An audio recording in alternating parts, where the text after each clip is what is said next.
축복합니다. 인사하겠습니다. 사랑합니다. 축복합니다. 아멘, 아멘. 감사합니다. 다리가 부러진 양을 적극적으로 이렇게 케어하는 양치기 목자가 있었답니다. 그래서 사람들은 양치기 목자한테 어떻게 다리가 부러졌냐고 물어봤대요. 그러니까 이 사람이 이렇게 말합니다. 제가 부러뜨렸습니다. 이렇게 말했다는 거예요. 사람들이 놀라요. 아니 왜 양을 다리를 부러뜨렸죠? 그러니까 양치가 그래요. 얘는 저를 못 알아보고 자꾸 저만 보면 도망 다니고요. 그리고 양떼와 함께 있지 않고 혼자 독단적인 행동을 해요. 그래서 제가 다리를 부러뜨렸어요. 왜냐하면 이 주변에는 곰, 늑대, 표범이 언제든지 양을 물어갈 수 있기 때문에 제가 일부러 부러뜨려서 지극정성으로 얘를 돌봐주면서 저를 잘 따라오기를 하기 위해서 제가 다리를 부러뜨렸습니다. 그렇게 했습니다. 매일 꼴을 먹이면서 주인을 알아볼 때까지 정을 쌓고 있다는 것입니다. 하나님은 사랑하는 사람에게 큰 시련을 주십니다. 시련을 주시는 이유는 하나님을 찾기 위함입니다. 어느덧 룻기 강해의 16번째 시간이 되었습니다. 나오미 가족도 주인이신 하나님을 떠나서 모압으로 갔지만 남자 셋은 다 죽고 대를 이을 손자도 없고 두 여인은 빈 털터리 상태로 고향 땅으로 귀국합니다. 그런데 하나님께서는 다시 돌아온 나오미에게 집만 될 것 같았던 며느리 룻을 통해서 또한 생각하지도 않았던 친척 보아스를 통해서 텅 빈 삶을 하나님은 채워주셨다는 것입니다. 룻기가 새생명 축제를 앞둔 여러분 삶과 우리 교회의 스토리가 되길 소망합니다. 룻기의 마지막 대단원은 두 단락으로 되어 있어요. 13절부터 17절까지가 한 단원입니다. 룻과 보아스가 결혼해서 자녀를 낳고요, 아들을 낳고요, 베들레헴 여인들이 축복하는 내용으로 되어 있습니다. 그리고 18절에서 22절은 베레스에서부터 다윗까지 10대의 족보가 나옵니다. 물론 족보를 제외하면 오늘 우리가 살펴보는 일부 13절에서 17절이 룻기의 대단원이 됩니다. 대단원에서 흥미로운 점은 주인공인 룻이나 보아스는 한마디도 하지 않아요. 두 사람은 그냥 사라져요. 나오미와 태어난 아이 그리고 베들레헴 여인들이 추가됩니다. 특별히 나오미도 아무런 행동을 하지 않아요. 말을 듣고 그냥 행동만 할 뿐 특별하게 나오미가 한다는 것은 없어요. 모든 것은 무명의 베들레헴 여인들이 추가되고 이 모든 것을 이끌고 있습니다. 결론은 나오미의 텅 빔은 어떻게 채워지고 있는 것인가? 이것이 끝나는 장면이 됩니다. 그러면 왜 룻기의 주인공인 룻과 보아스는 대단원의 결말에 나오지 않는 걸까요? 왜 태어난 아들과 나오미와 무명의 베들레헴 여인들이 대단원의 막을 내릴까요? 본문은 오늘을 살아가는 우리들에게도 물음표를 던집니다. 정답의 힌트는 룻기의 주제와 결론인 나오미의 텅 빔을 누가 채울 것인지 이것이 주제가 됩니다. 거기에 해답이 있습니다. 나오미의 텅 빔의 채움은 보아스도 룻도 베들레헴의 무명의 여인들도 아니고 나오미의 주인으로서 선하신 뜻 가운데 이끄신 하나님밖에 없다는 것을 본문은 말씀하고 있다는 것입니다. 성경 전체나 인간의 역사가 하나님의 섭리하심이 아니면 정의할 수가 없어요. 특별히 룻기는 하나님의 섭리하심을 가장 잘 나타내는 성경이기도 합니다. 여러분들의 인생에서도 수많은 일들을 돌아보시면 분명히 내가 모든 것을 다 했던 것 같지만 순간순간 하나님의 섭리하심이 느껴지실 것입니다. 그러니까 룻기는 텅 빔으로 태어나서 하나님의 주심을 경험한 후에 우리는 다시 텅 빔으로 하나님께 돌아가는 우리의 인생 스토리를 룻기는 요약하고 있다는 것입니다. 룻과 보아스는 나오미의 텅 빈 공허함을 채우는 기업물을 손자 오벳을 낳아줌으로써 대단원의 막을 내리고 역사 속으로 사라졌습니다. 여기서 우리는 우리 인생 스토리는 무엇으로 채우느냐가 관건이 됩니다. 하나님께 돌아온 나오미는 하나님께서 룻과 보아스의 인애로 채워주셨습니다. 그러면 오늘 이 말씀 속에서 첫 번째로 나눌 은혜의 포인트는 우리의 텅 빔을 무엇으로 채우느냐에 집중하셔야 합니다. 왜냐하면 우리도 텅 빔으로 와서 텅 빔으로 돌아가는 인생이기 때문입니다. 물론 이 땅에서 부와 명예와 권력과 권세와 다양한 것을 채우는 것은 당연합니다. 그러나 우리가 생을 마감할 때는 흙 한 줌도 가지고 갈 수 없는 것이 진리입니다. 우리의 호흡을 마치고 우리의 주인 되신 하나님 앞에 우리는 반드시 돌아가게 되어 있습니다. 그때 하나님 앞에 우리가 섰을 때 너는 뭘 채우고 왔냐고 분명히 물어보실 거예요. 우리는 흙 한 줌도 가지고 갈 수 없음에도 불구하고 하나님 물어볼 거예요. 너 뭘 채우고 왔냐? 물어봤을 때 여러분들은 어떻게 대답하시겠습니까? 하나님, 세상에서 많이 채웠어요. 근데 여기 와보니까 아무것도 없네요. 이렇게 말씀하실까요? 여러분들. 이 땅에서 살 때 하나님, 저 부, 권력, 명예, 보석, 재미 저 가득 채웠어요. 근데 못 갖고 왔네요. 왜 그럴까요? 이렇게 대답하실까요? 아니면 여러분들은 하나님, 저는 믿음으로 가득 채우고 왔어요. 예수의 믿음으로 가득 채우고 왔어요. 주님의 교회를 위해서 가득 헌신하고 채우고 왔어요. 이렇게 대답하실까요? 여러분들은 후자의 대답을 하시는 성도님들 되기를 축원합니다. 우리는 모두 텅 빔의 인생이에요. 하나님은 텅 빔의 인생들이 이 땅을 살아가면서 무엇을 채우시는지 주목하고 있다는 거예요. 하나님은, 여러분들은. 지금도 여러분들의 일거수일투족을 지켜보고 있어요. 그래서 여기서 놓치지 말아야 할 게 있어요. 13절에 우리 말씀을 보면 여호와께서 그에게 임신하게 하심으로 그가 아들을 낳았다는 거예요.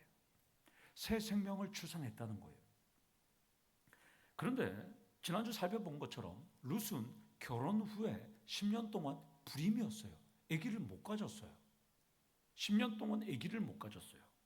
그런데 보아스가 룻을 아내로 맞이하자마자, 아내로 삼자마자 하나님께서 임신하게 하셨어요. 자, 임신이라는 이 히브리어 단어는 헤라욘이라는 단어인데요, 매우 희귀한 단어입니다. 구약에서 3번 딱 나옵니다. 3번.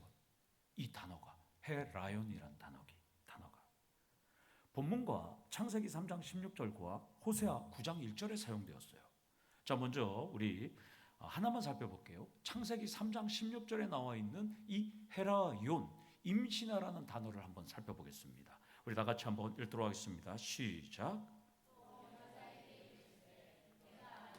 임신하는 고통을 크게 더하리니 내가 수고하고 자식을 낳을 것이며 너는 남편을 원하고 남편은 너를 다스릴 것이니라 하시고, 내가 내게 임신하는 고통을 크게 더하리니, 임신하는 고통을 우리 하나님 주셨다는 거예요. 그러니까 내가는 하나님이고 네가는 하와죠. 그런데 임신하는 고통을 누가 주셨다고요? 하나님 주셨다고요. 그리고 크게 더하는 분도 하나님. 그러니까 임신하게 하시는 분도 하나님이고 임신하는 고통을 크게 더하시는 분도 하나님이라는 겁니다. 이것을 보면 헤라욘, 임신이라는 이 영역은 삼신 할머니가 하는 거 아니에요. 인간이 하는 것이 아니에요. 누가 하신다고요? 하나님이 하신다고 지금 말씀합니다. 그러니까 하나님이 허락하셔야지만 임신할 수 있는 것입니다. 룻의 불임, 임신, 출산 다 하나님께서 하셨어요. 그런데 하나님께서 하신 이유가 있어요. 지난주 말씀처럼 장로들과 모든 백성이 보아스와 룻에게 쌍축복이 이루어졌다는 것입니다. 본문은 우리에게 약속합니다. 룻과 같이, 보아스와 같이 다른 사람의 인생과 교회를 채우기 위해서 여러분들이 인애를 보아스나 룻처럼 베풀 때 열매가 있다는 것입니다. 베들레헴의 장로들과 모든 백성들은 룻과 보아스의 인애를 알았고 진심으로 이루어지기를 원한다고 기원했습니다. 하나님께서는 그 축복을 이루어 주셨다는 것입니다. 여기서 두 번째 포인트로 쌍축복을 간절히 원할 때 이루어진다는 것입니다. 다른 말로 하면 꿈은 반드시 이루어지는 것입니다. 요셉의 꿈도 하나님께서 주셨고 그 꿈을 하나님은 이루어 주셨다는 것입니다. 여러분들의 사업, 건강, 자녀, 인간관계 모든 불임이 있을 거예요. 지금 현재도. 그 불임의 고통 중에 있는 분들도 있을 것입니다. 쌍축복을 간절히 원하신다면 여러분들의 아멘에 놀라우신 하나님의 크신 축복이 임하기를 간절히 축원합니다. 그러니까 본문은 우리가 예수에 대한 믿음으로 우리를 채우고 여러분들이 태신자를 품을 때 언제인지는 알 수 없지만 하나님은 여러분들이 품은 태신자를 생명으로 인도해 주신다는 것입니다. 따라서 나는 룻과 보아스와 같이 나는 사라져도 내가 품은 태신자가 계속해서 더치홈교회에서 신앙생활을 하고 또한 그들이 새로운 태신자를 품어서 출산해서 그 사람들이 또 새로운 태신자들이 우리 교회를 계속 채워나가는 영적인 출산은 계속되어야 한다는 것입니다. 그러면 영적인 출산을 계속하려면 어떻게 해야 될까요? 답은 룻과 같은 인애의 마음, 시어머니의 공허함을 채우는 희생이 필요하다는 것입니다. 보아스와 같은 인애의 마음으로 이방인이지만 모압 여인 룻을 자신의 공동체로 받아들이고 나오미의 가정을 세우려는 희생이 반드시 필요하다는 것입니다. 어릴 때 저희 어머님이 친척이던 교회 성도님들의 결혼식이 있어서 멀리 관광버스를 타고 갔다 오면 밤늦게 오셔요. 밤 10시쯤 오시면 어머님이 항상 비닐봉투에 담겨있는 간식을 저희 형제에게 주셨어요. 저희는 그 간식을 맛있게 먹었어요. 제 어릴 때만 해도 그렇게 과자를 마음껏 먹을 때가 아니니까. 그래서 늘 엄마가 또 언제 결혼식에 갈까 이렇게 기대한 적이 있었어요. 그런데 나중에 알고 보니까 그 간식은 어떤 간식이에요? 차에서 그 결혼식 가는 사람들 한 명 한 명에게 그 사람들에게 먹을 수 있는 그 1인분의 간식을 나눠준 거잖아요. 근데 그 간식을 먹지 않고 자녀들을 위해서 드시지 않았던 것을 나중에 알게 되었습니다. 여기 계신 분들도 아직도 그런 분도 있을 거예요. 여전히 간식을 주면 그 간식을 꼬깃꼬깃 갖고 있다가 집에 가서 가족들에게 나눠주는 분들도 있을 것입니다. 이것을 바로 우리는 부모가 자녀들에게 주는 내리사랑이라고 합니다. 내리사랑은 부모의 헌신과 희생이 전제됩니다. 내게 준 간식을 먹지 않고 자녀들을 주는 것. 그러니까 헌신과 희생 없이 말과 적당한 액션과 관심으로는 채울 수가 없어요. 여러분들의 가정, 일터, 직장, 사업장, 공동체 회원들의 헌신과 희생이 있었으니까 채워진 겁니다. 교회도 여러분들의 내리사랑으로 반드시 채워나가시기를 축원합니다. 여기서 세 번째 포인트로 내리사랑으로 내가 속한 공동체를 채우셔야 한다는 것입니다. 이것이 먼저가 되셔야 돼요. 다른 사람의 희생과 헌신이 그건 두 번째예요. 나의 희생과 헌신이 먼저가 되셔야 한다는 것입니다. 자, 옆에 계신 분과 인사하겠습니다. 옆에 계신 얼굴 한번 보셔요. 내리사랑이 최고야. 예. 여러분들이 먼저 내리사랑을 하셔야 되는 것이죠. 이 땅에 신앙이 먼저 된 선배로서 희생과 헌신의 내리사랑으로 후배들을 가르쳐주면 후배들은 그것을 배워서 희생과 헌신으로 교회를 채우는 거예요. 내가 대장, 내가 꼰대, 내가 어른, 내가 38년 동안 내가 이 교회의 대장. 이건 필요 없어요. 여러분들이 내리사랑으로 채우시면 되는 거예요. 그럼 후배들은 저절로 다 채운다는 것입니다. 14절을 보면 룻과 보아스가 나오미의 텅 빔을 채워줬는데 룻과 보아스가 채워줬잖아요. 그런데 무명의 베들레헴 여인들은 나오미 앞에서 누구를 찬양하고 있어요? 여호와 하나님을 찬양하고 있습니다. 여호와께 모든 찬송과 영광을 돌리고 있어요. 룻과 보아스를 찬양하지 않아요. 하나님을 찬양하고 있습니다. 그러니까 오늘 이 본문은 룻기의 주인공이 룻과 보아스와 나오미와 손자 오벳인 줄 알았는데 모든 배후에서 섭리하신 여호와 하나님이 주인공임을 찬양하고 있다는 것입니다. 14절에 찬송할지어다 여호와께서 이렇게 번역된 이 히브리어는 바루크 아도나이입니다. 이것을 바루크 아도나이를 직역하면 이렇게 할 수 있습니다. 여호와께서는 찬송을 받을지어다. 이 말씀이에요. 여호와께서는 찬송을 받을지로다. 그런데 이 바루크 아도나이가 나온 본문들을 살펴보면 정말 은혜가 넘쳐요. 모두 하나님의 선하심과 하나님의 행하신 일들을 경험한 사람들이 찬양하는 거예요. 그러니까 하나님께서 행하신 선하신 일들과 하나님께서 행하신 모든 일들을 경험한 사람들이 찬양하는 단어가 바루크 아도나이, 여호와께서는 찬송을 받을지로다. 자, 이 두 가지 본문만 한번 살펴보면서 과연 어떤 사람들이 하나님 앞에 바루크 아도나이 이렇게 찬양했는지 우리 창세기 24장 27절 말씀을 한번 살펴보도록 하겠습니다. 시작. 이르되 나의 주인 아브라함의 하나님 여호와를 찬송하나이다. 나의 주인에게 주의 사랑과 성실을 그치지 아니하였사오며 여호와께서 길에서 나를 인도하사 내 주인의 동생 집에 이르게 하셨나이다. 아멘. 아브라함의 종 엘리에셀이 이삭의 아내를 구하기 위해서 바다나람으로 가서 리브가를 만났을 때 찬양했던 내용이에요. 자기가 기도했는데 리브가를 만났어요. 그러니까 하나님 앞에 찬양하는 거예요. 여호와를 찬송하나이다. 바루크 아도나이. 내가 리브가를 만난 것은 누가 만나게 해준 거예요?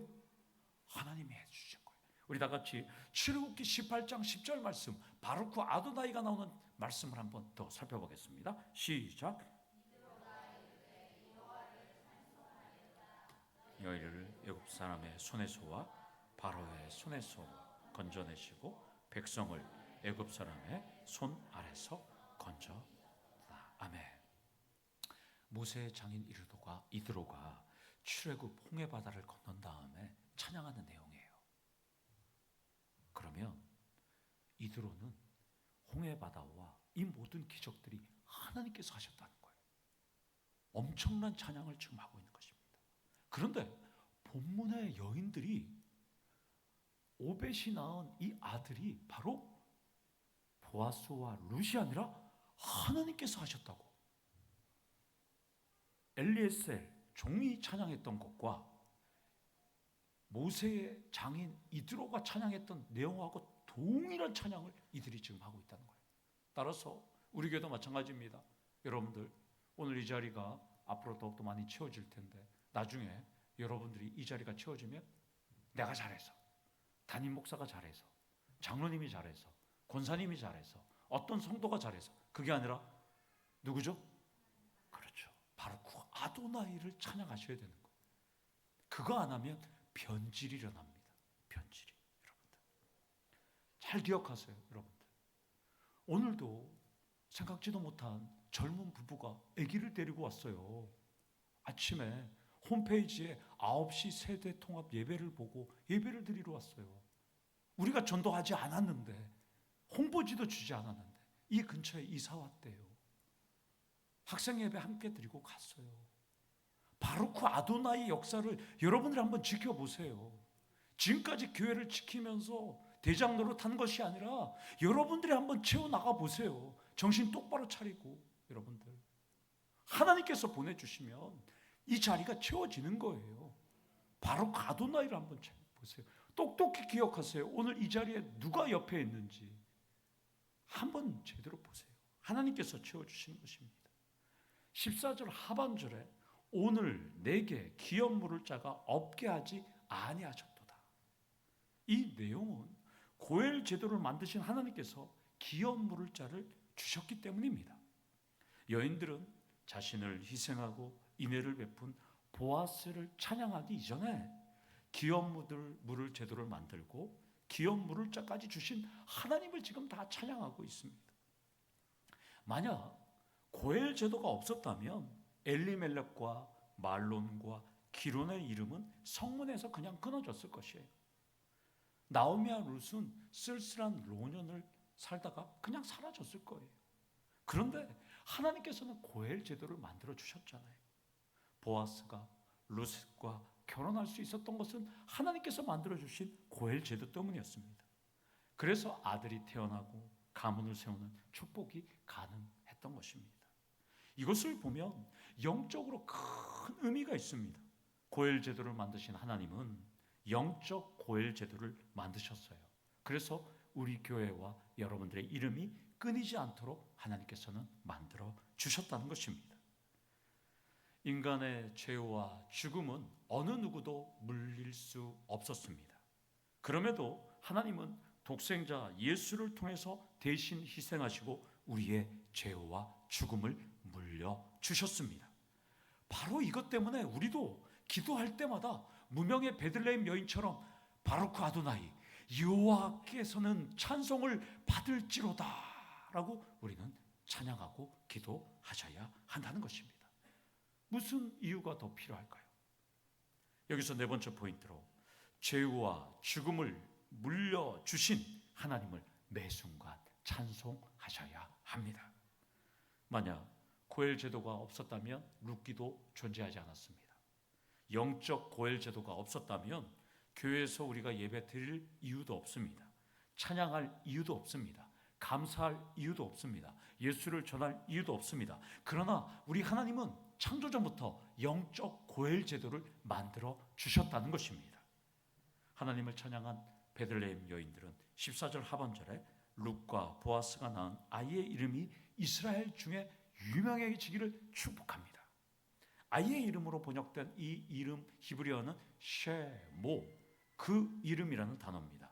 그래서 학자들은 그의 이름을 여호와의 이름이라고도 보기도 하고 태어난 아기로 보기도 합니다.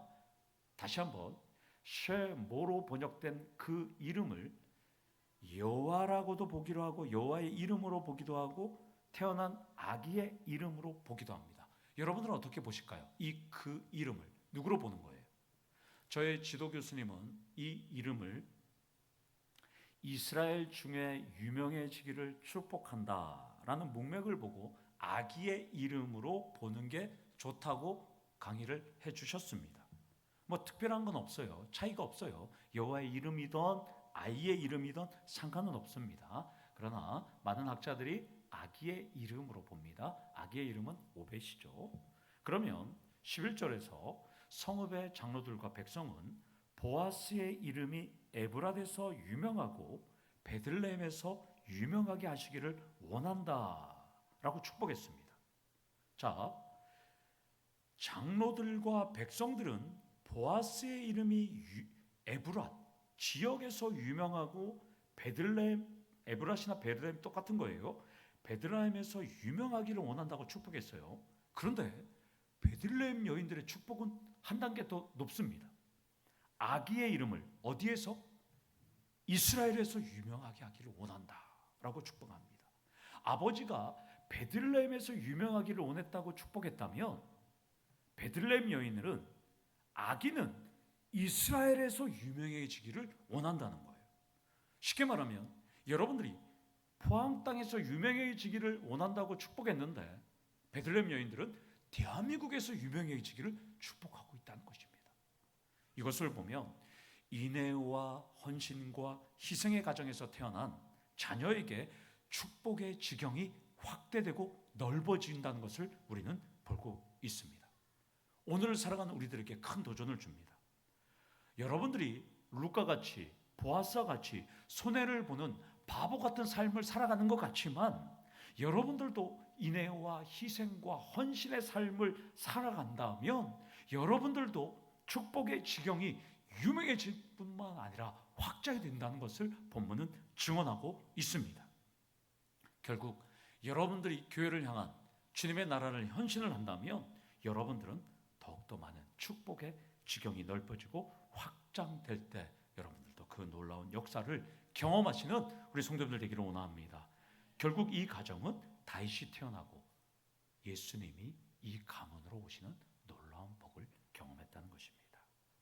우리 다 같이 출애굽기 20장 6절에 우리가 하나님 앞에 헌신할 때 어떤 축복을 하는지 우리 다 한번 고백하도록 하겠습니다. 시작. 나를 사랑하고 내 계명을 지키는 자에게는 천대까지 은혜를 베푸느니라. 우리 신명기 7장 9절 말씀을 한번 읽도록 하겠습니다. 그런즉 너는 알라 내 하나님 여호와는 하나님이시요 신실하신 하나님이시라. 그를 사랑하고 그의 계명을 지키는 자에게는 천대까지 그의 언약을 이행하시며 인애를 베푸시되. 아멘. 여기서 다섯 번째 포인트로 축복의 지경이 확장되는 것은 여러분 손에 달려 있습니다. 축복의 지경이 확장되는 것은 내 손에 달려 있습니다. 말씀대로 살려고 보아스와 같이 몸부림칠 때 하나님의 축복은 현실이 됩니다. 하나님 나라를 위해서 몸된 교회를 위해서 자신을 희생하고 자신의 생각을 자신의 뜻과 자신의 고집과 자신의 철학과 자신의 주관과 자신의 관습을 다 내려놓고 여러분들이 헌신하고 희생할 때 여러분들은 포항 땅에서 유명해지고 유력해지고 여러분들의 자녀들은 대한민국과 세계 열방에서 유명해지고 유력해지는 놀라운 역사가 일어난다는 것입니다. 사랑하는 성도 여러분, 대학 청년부 예배를 위해서 한 달에 한두 번씩 희생해주고 헌신해 주셔서 이 자리를 통해서 여러분들께 감사드립니다. 여러분들의 예배를 손해보는 것 같고 여러분들이 그 예배에 여러분들이 함께 참여하지 못해서 여러분들이 희생하는 것 같지만 여러분들의 그 희생은 하나님께서 채워주시고 여러분들의 그 희생과 섬김과 헌신을 통해서 여러분들의 자녀들을 우리 하나님께서 채워주심을 본문은 약속하고 있다는 것입니다. 여러분들은 그 희생과 헌신을 통해서 한동대학생들이나 우리 대학생들이 청년부들이 예배 드릴 때 여러분들은 하늘나라에서 유력하고 유명한 사람들로 살아간다는 것입니다. 우리는 지난 한 주 영적 대각성 특별 새벽 기도를 통해서 불면증으로 잠을 못 이루고 수면제를 드셔야 하는 분들도 새벽 제단을 지키기 위해서 자신을 희생했습니다. 어떤 분들은 아침에 새벽 기도가 끝나고 40분 넘게 출근하면서 졸음과 싸웠습니다. 어떤 분들은 코로나와 감기 바이러스와 몸살 바이러스에도 그 휴유증에도 불구하고 새벽 제단을 지키며 헌신했습니다. 어떤 분들은 예배가 끝나고 버스를 타고 집에 가야 할 정도로 열악한 상황 속에서도 여러분들은 교회의 기도의 자리를 지켰습니다. 어떤 분들은 간식으로 하나님을 사랑하고 이웃 사랑을 실천하셨습니다. 찬양팀과 반주자는 성도님들보다 더 빨리 일찍 일어나서 교회로 달려왔습니다. 목이 잠긴 상황 속에서도 하나님께 영광의 찬양을 돌리며 은혜를 끼쳤습니다. 어떤 분들은 철야를 하면서 교회를 지키셨습니다. 어떤 분들은 사업과 일터와 가정과 건강이 너무나 두려움이 가득한 가운데서도 이 새벽 기도의 제단을 일주일 동안 지켰습니다. 지난 한 주 동안 여러분들이 하나님의 세우신 교회를 어떻게든 살려보겠다고, 어떻게든 회복시키겠다고, 어떻게든 소생시키겠다고 한 마음과 한 뜻으로 기도의 자리를 지키셨습니다. 우리는 이제 새생명 축제를 일주일 앞두고 있습니다. 룻과 같이, 보아스와 같이 나를 희생했던 성도님들의 그 사랑과 기도가 가정과 일터와 사업장에 결실을 맺기를 축원합니다. 과거 미국 동부 엘리트 과정의 부모들의 자녀 훈육법을 보면 동부에서 4,000km가 떨어진 서부에다가 자녀를 버리고 옵니다. 그리고 그 자녀가 아르바이트를 하던 히치하이킹을 하던 그 방학 기간에 집으로 돌아오도록 기다리고 있어요. 물론 자녀들이 집으로 전화해서 도움을 얻거나 또한 아는 지인들을 통해서 어떻게든 도움을 받아서 집으로 올 수는 있어요. 그러나 그 자녀들도 아르바이트를 하거나 그 자녀들도 수단과 방법을 가리지 않고 집으로 돌아온다는 거예요. 그래서 그들은 그 기간 동안 인생을 살아갈 수 있는 큰 힘을 얻게 된다는 거예요. 그래서 미국 동부의 그 부유층들이 자신의 자녀들에게 또 유산을 물려주고 자신의 기업을 물려주게 된다는 것입니다. 하물며 하나님은 사랑하는 자녀가 주인인 하나님을 찾고 의지하도록 시련과 실패와 어려움을 준다는 것입니다. 하나님은 여러분들의 인생이 망치고 실패하라고 하나님께서 고난과 시련을 주지 않습니다. 여러분들은 지금 어떤 시련과 고난을 갖고 있습니까? 나오미와 같은 시련 속에 있다면 인생의 주인이신 하나님을 더욱더 의지하기를 원합니다. 축복 속에 있다면 하나님을 더 찾기를 원합니다. 무엇보다도 부흥과 성장의 목마름이 있는 우리 이 더체험 교회 설교 제목처럼 물이 마르지 않는 오아시스의 축복이 넘치기를 축원합니다. 더불어 여러분들의 가정과 일터와 사업장과 원근 각지에 떨어져 있는 모든 자녀들과 부모들과 일가 친척들에게도 예수만 알고 그들이 예수만 송축하는 놀라운 축복이 일어나기를 간절히 축원합니다. 아멘. 우리 다 같이 기도하시겠습니다. 하나님 아버지 감사합니다. 우리도 나오미와 룻과 같이 정말 마르고 메마른 삶을 살아갑니다. 아버지 하는 고난과 시련이 우리에게 있습니다. 그 모든 것은 우리의 주인이신 하나님을 알도록 하는 섭리임을 깨달을 수 있도록 하나님 인도하여 주심을 감사합니다.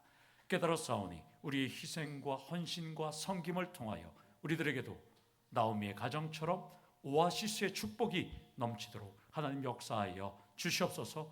우리 성도님들의 모든 마음들 하나님 한 마음으로 한 뜻으로 같은 말 같은 마음 같은 뜻으로 살아가는 우리 성도님들 될 수 있도록 도와주시고 이 빈자리를 앞으로 하나님께서 채워주시되 우리 성도님들을 전도의 제사장 축복의 제사장으로 사용하여 주셔서 이 자리가 우리 하나님께 영광 돌리고 바루크 아도나이 여호와께서는 찬송을 받을지로다 라고 찬양하는 우리 교회가 될 수 있도록 하나님 역사하여 주시옵소서. 예수님의 이름으로 기도드리옵나이다. 아멘. 우리 다 같이 일어나셔서 송축의 내용 찬양 드리도록 하겠습니다.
무슨 일이나 어떤 일이 내게 놓여도